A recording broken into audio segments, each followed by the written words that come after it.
Good morning. Hey there. Good morning. It is time to rise and receive. Welcome to your 10-minute morning send off designed to support you in receiving what you most want by unlearning struggle. So, today we're going to talk about how to invite good fortune when you feel inadequate. So, if you are among those who are just finding their way to this Facebook Live, I invite you to settle in. If you got your cup of tea, your coffee, just lean back and consider if and how and where in your life you may be feeling inadequate. So, feeling inadequate might sound like, feeling not good enough. Just generally not good about yourself, or like no matter what you do, you have to strive harder and harder and harder to arrive, that you don't have the skills, you don't have what it takes.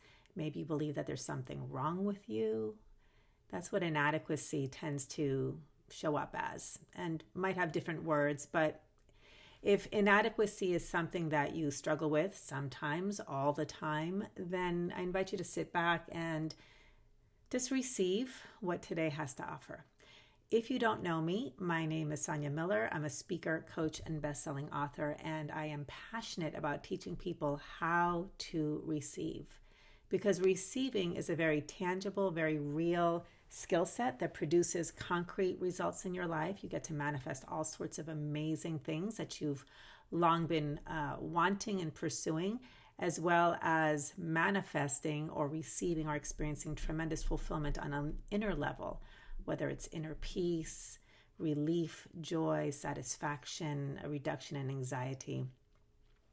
And receiving is about acknowledging that you already are all that you seek to be, do, and have, and that life is actually always offering kindness.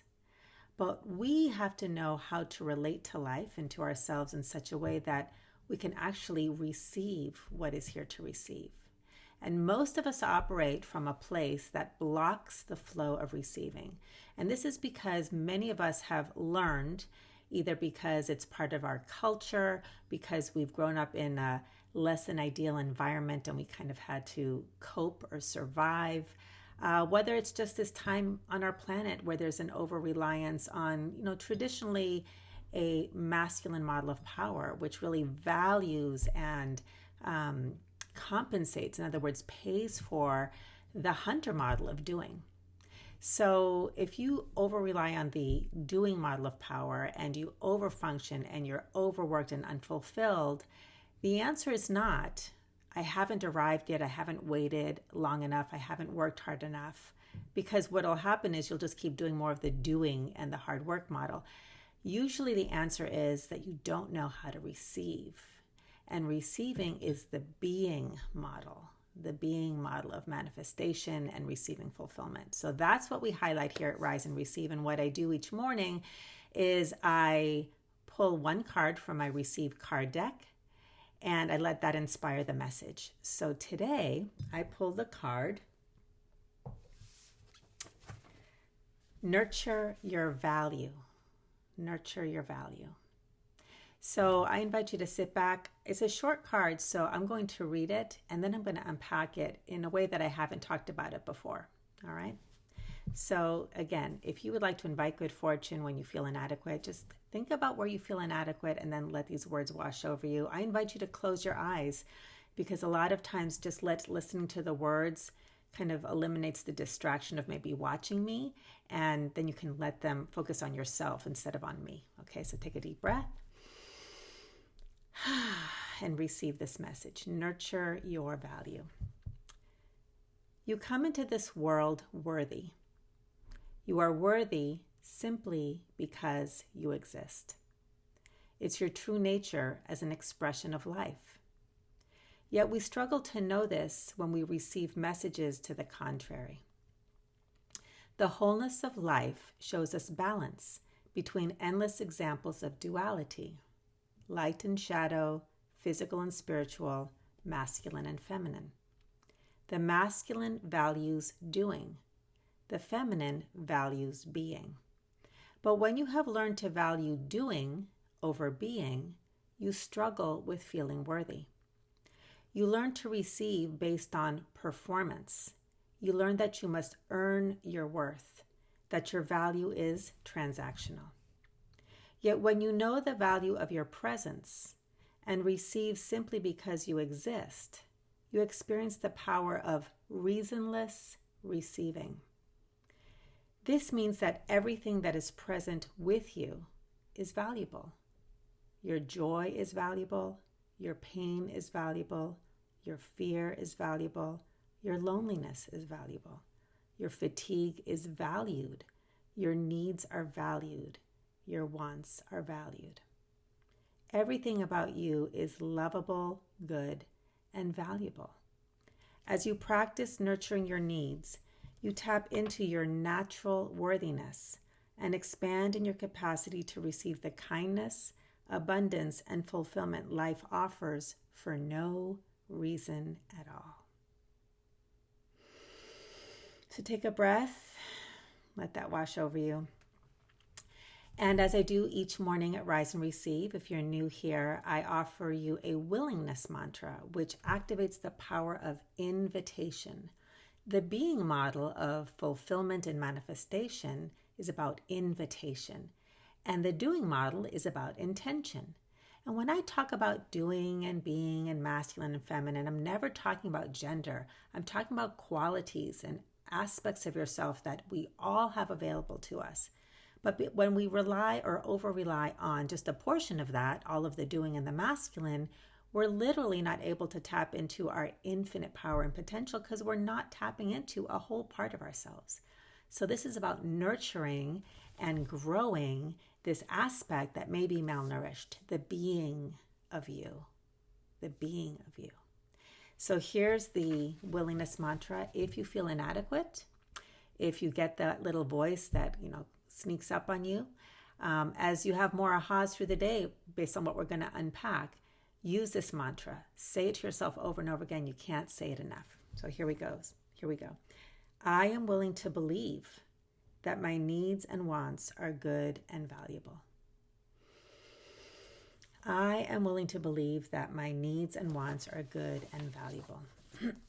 So the piece I want to highlight today is that if you are struggling with inadequacy, feeling inadequate, one way to invite good fortune is to shift your relationship with yourself, to shift from trying to fix yourself to nurturing yourself. Shift from fixing to nurturing. So let's talk about what that might look like. When you are fixing yourself, and I'm just going to highlight a couple for each of these today, one of the things that will show up is that you will always be trying to figure out what's wrong with you. What's wrong with me? What's wrong with me? And that's, if there's something wrong, you got to fix it, right? So you're looking at yourself through the lens of there's something wrong with me. That goes hand in hand with feeling inadequate. Another thing that shows up when you try to fix yourself is that you're going to try to become more or better in some way, always in comparison to something external, to another person. So it is very empowering to want to become more or better of who you already are as an inspiration. Like, I really like this aspect of myself. I want to express this more fully and in more powerful ways. That is coming from a place of self-love. But when you're trying to become more or better because you feel that you're not enough, that there's something wrong with you, that you have to fix yourself in comparison to somebody else or some external metric of enoughness, then you're in fix-it mode. And the third thing that I wanted to highlight today is, and this is a really powerful concept, but I've certainly been through it, because everything I talk about, I've been through. None of this is theoretical, by the way. I've been through it, and I see this happen a lot with my clients. You know that you're approaching yourself with a fix-it sort of a style or fix-it lens when you equate your pain with inadequacy. Pain equals inadequacy. So what does that mean? There's this underlying belief, which is when I fix myself, I won't feel bad anymore. Isn't that interesting? Because if I feel bad, if I feel pain, it must be because there's something wrong with me. Because if there was nothing wrong with me, then I'd be happy all the time.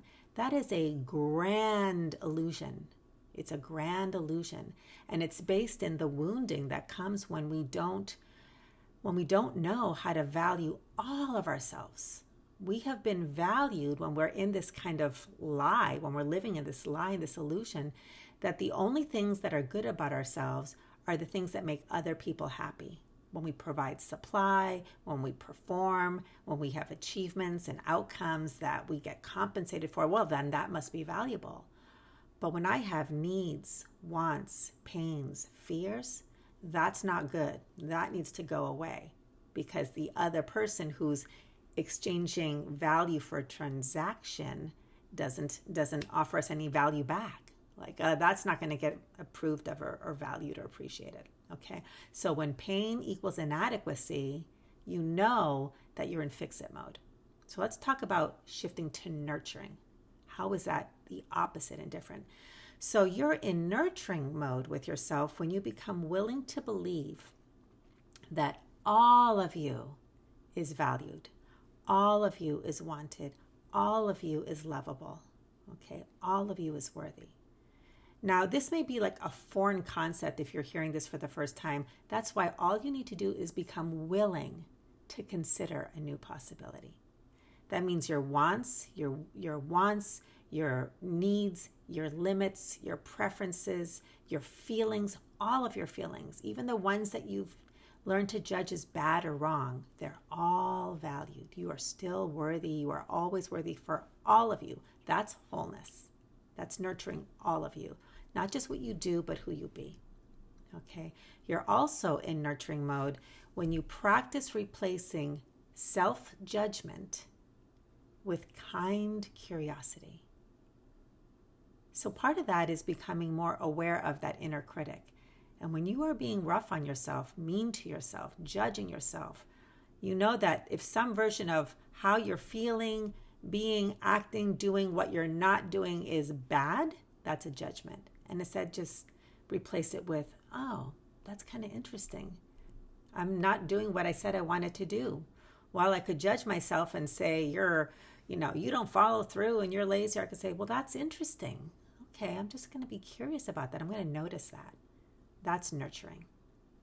And then the third thing is when you receive and accept yourself versus changing yourself. You practice and explore how to keep receiving and accepting all of you, rather trying to change aspects of you. And you could shift the change. The word change is like, how could I grow? How could I grow instead? All right. So that's the third component to nurturing. There's other components. I have a whole suit in the Receive card deck that's all about nurturing, receiving your needs.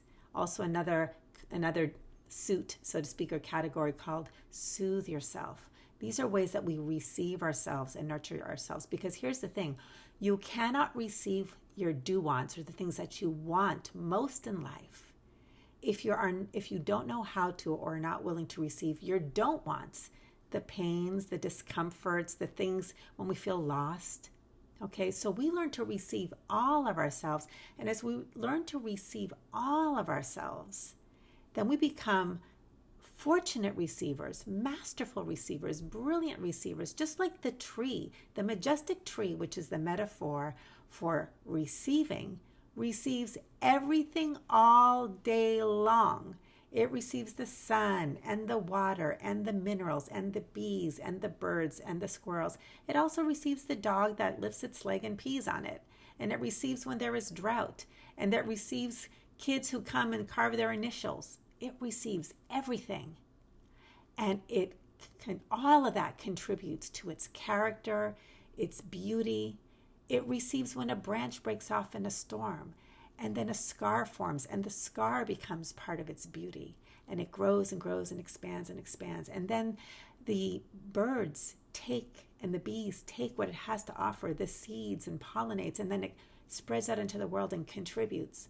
It doesn't examine anything. It doesn't hunt anything. It doesn't pursue anything. That's the power of being. And each one of us has the capacity to tap into that, embody that, and receive our fulfillment with so much more ease than when we over rely on the hunter model of power. And the hunter in the masculine is brilliant at solving problems, but you don't have to solve yourself. You do need to receive yourself.